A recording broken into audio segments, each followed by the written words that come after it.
Hi, I'm Dr. DR.Berry, a family physician, and in this short video, I'd like to discuss with you some secret sources of vitamin A in your diet. If you Google, "Hey Siri, what are some good sources of vitamin A in my diet?" you'll get answers like sweet potato, spinach, pumpkin, carrots, peppers, mangoes, beans, peas, pumpkin. And then even some authorities will tell you that fortified breakfast cereal are excellent sources of vitamin A. And there's a problem with this. None of that's true. None of those things have any real vitamin A in them at all. That's what this video is about. And at the end, I'm going to tell you where you can actually find real, absorbable, usable vitamin A that your body so desperately needs. If you know someone who's confused about diet, please consider sharing this video with them. It might help them understand the difference between what people call vitamin A that's in plants and what actually is real vitamin A and where to find it.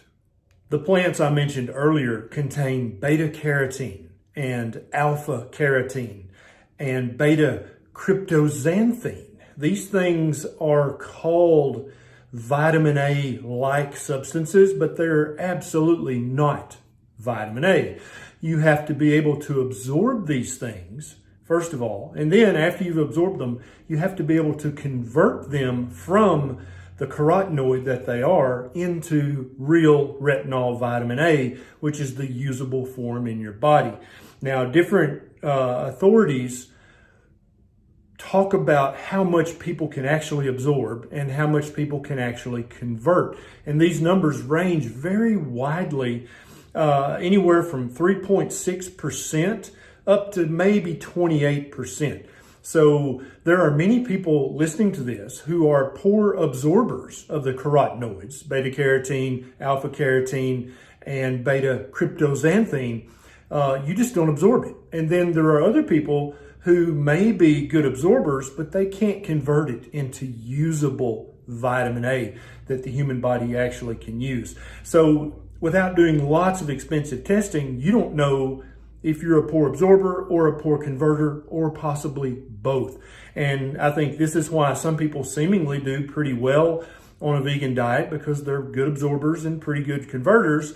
And if they eat pounds of squash and pumpkin and spinach and kale a day, they can get enough vitamin A out of that. But many people just are terrible converters and terrible absorbers, and they can never get the amount of real usable vitamin A that they need out of a diet like that. Now, back to fortified cereals, they actually contain a synthetic version of vitamin A, much like most of the multivitamins have a synthetic vitamin A.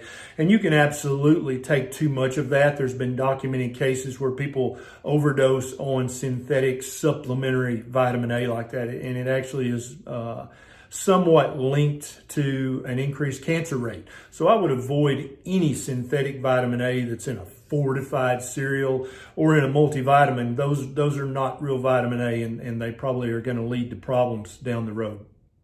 The truth is that there is no plant-based source of vitamin A on planet Earth. None. Zero. Not in the oceans, not on the land. No plant is going to provide you with real retinol vitamin A. Now, there are some bacteria that live in water, salt water typically, called cyanobacteria. And some people call these blue-green algae, but they're not a plant. They are a bacteria, cyanobacteria. And so if you want to eat a plant-based diet, I think that's fine, but you've got to take a cyanobacteria supplement that comes from algae that's been collected and processed from the ocean. You might be able to get enough vitamin A from that. But if you just eat plants and no animals, you're never going to get the amount of vitamin A that your body needs for optimal function if you're a poor absorber and or a poor converter of the carotenoids into retinol vitamin A. So where do you find real vitamin A that's easy to absorb and that is immediately useful for all the functions in your body that vitamin A help you with? I'm going to give you a list of the 5 best sources And hopefully you're going to love at least 2 or 3 of these. I want you to tell me in the comments, which ones do you love and which ones do you just hate and can't stomach the thoughts of, much less a mouthful of this list. All right, here we go. This is where vitamin A is hiding. These are the secret sources of vitamin A in your diet that you don't often hear about when you do an internet search. First and foremost, without a doubt, is liver. The liver of any animal, whether it is a codfish or a chicken or a cow or a pig or a sheep, goat, it doesn't matter. I actually love the liver from venison and from wild turkey. They're excellent sources of vitamin A and hundreds of other vitamins and minerals that you actually need. You'll hear the myth out there that, oh, better not eat too much liver. You might overdose on vitamin A. And this is a myth that's been out there for decades, but there's just no truth behind it. There has been rumors for over 100 years of people eating too much polar bear liver and having a toxic level of vitamin A.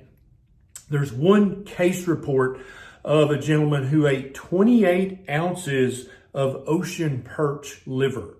Now, I'm not ever going to eat 28 ounces of any liver, but he did that and he got vitamin A toxic. There's several case reports that want to pretend like people overdosed on beef liver, but when you actually read the study, they were also taking a vitamin A supplement, which is synthetic vitamin A, so we're back to that. So the truth of the matter is there has never been a single reported case study of someone getting vitamin A overdose from eating chicken liver, beef liver, pork liver, sheep's liver, goat liver, deer, turkey, none. There's no case report of that ever happening. And this includes pregnant women as well. Now, there are case reports of pregnant women taking too much vitamin A supplement and becoming toxic. And that's a problem because too much of the synthetic vitamin A can lead to increased risk of cancer, but also increased risk of birth defects. But a pregnant woman and a breastfeeding woman absolutely needs real vitamin A in her diet in order for her baby's neural tube development to proceed optimally. Okay. And so do not listen to your doctor if they say avoid liver while you're pregnant. That is idiotic advice. You need to be eating some chicken liver or beef liver, a serving every day of your pregnancy, or some of the other 4 foods I'm about to tell you about. Do not be afraid of liver and overdosing on vitamin A. That's a silly myth. That's just not true. Number 2 is egg yolks. And this can be chicken eggs, duck eggs, goose eggs. It doesn't matter. The yolk is where all the vitamin A and indeed all the other fat-soluble vitamins are going to be located. So back to liver, if you eat liver 2 or 3 times a week, and it can be any liver, you're going to get all the vitamin A that you need. And if you're pregnant or breastfeeding, all the vitamin A your baby needs as well. Liver is a superfood multivitamin. Now back to eggs. If you eat 2 or 3 egg yolks a day, most days of the week, you're going to get all the vitamin A that you need and all the other fat-soluble vitamins as well, plus hundreds of others of vitamins and minerals. Number 3, pastured butter or ghee. Some people call this grass-fed butter or ghee. It's actually a really rich source.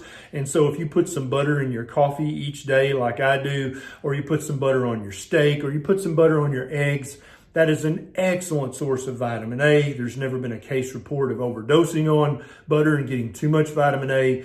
You're just going to get lots of good, tasty nutrition from eating your butter every day. Number 4 is fatty fish, like mackerel, like sardines, like anchovies, like salmon, like cod. And you've heard of cod liver oil. And it's absolutely an excellent source of all of the vitamin A, vitamin D, and other fat-soluble vitamins and many other things. But if you don't like it, don't sweat it. You don't need to drink cod liver oil. You can just eat cod liver, which is a very mild liver that I eat very often. But any fatty fish is an excellent source of vitamin A, and you're never going to overdose on the vitamin A in fatty fish. Number 5 is for those of you who are like, yeah, I don't know about any of that stuff. Try some liverwurst. Try some liver sausage. Try some liver cheese. These are processed, no doubt, but they still are excellent sources of vitamin A. And you might find that you really love the taste of these.